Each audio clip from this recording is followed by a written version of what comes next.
So we need to learn how to receive.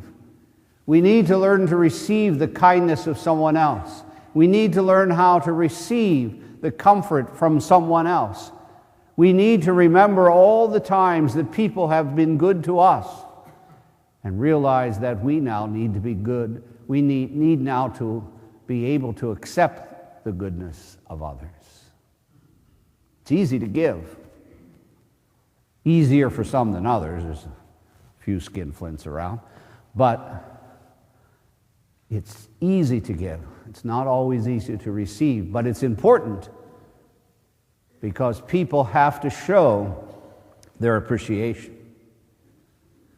Now, Peter's mother-in-law could have stayed in bed and said, "Hey, get it yourself, I'm sick." But she wanted to show her appreciation. And so Jesus accepted it. So number one, be aware. Number two, accept thanks graciously.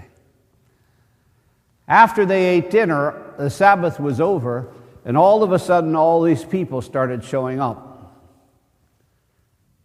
Now, first of all, when you read the gospel, keep it in context. Capernaum was about as big as this room. So when they say great crowds were coming, they didn't mean thousands of people. There weren't thousands of people there. I've been at Peter's house. It's not very large. And so it could have been crowded with 10, 15, 20 people. But the point was people came and they had an expectation. And so the third point that Jesus makes is use the gifts that God has given you. And so Jesus was able to heal. And so when they brought him these people who were sick, he healed them because that was his gift. If you're good at something and someone asks it of you, give it freely. If you're good at baking, if you're good at writing, if you're good at art, if you're good at teaching, if you're good at whatever, and someone comes and says, "Would you do this?"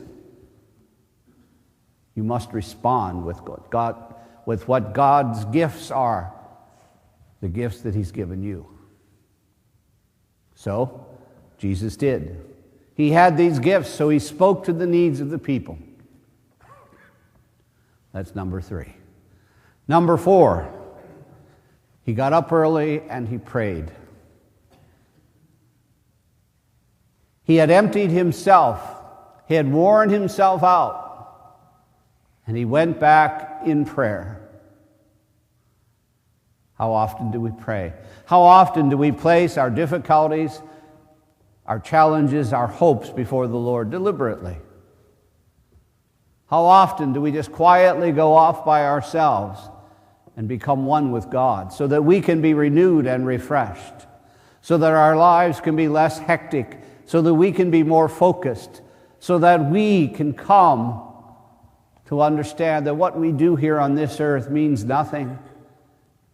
It's only what we do in the name of the Lord that matters. And number 5, after praying, the apostles came to him, found him, and he said, "Let's go back to work." He got up and he did it again. And he went into all the towns and did again what he was called to do. And that's the gospel story.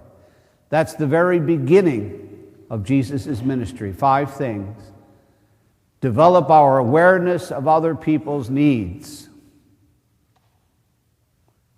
I can think of a funny story when there were 4 priests out golfing, and there was one that they were, this is a true story by the way, one that they were always kind of making fun of because he was cheap, quite frankly. And they were at the lunch table in the clubhouse, and they were joking about to him that he had arm problems, and that he couldn't get his arm to go back to his wallet. And as they're joking and he's laughing and everybody's laughing, the poor soul took a stroke. And they continued joking, thinking he was joking. We need to be more sensitive sometimes.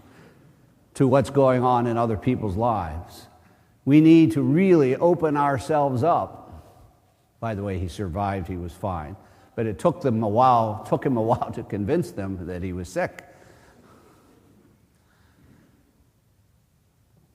We need to be more aware. We need to graciously receive the thanks of others. We need to do and use the gifts that God has given us. We need to pray, and then we need to rise from prayer and go back and do our work. 5 things. And anyone who's baptized is required to do those 5 things. So as we look at our lives today, challenge yourselves and ask yourselves, what is it that I'm supposed to do? Am I aware of the needs of others? Do I accept thanks graciously?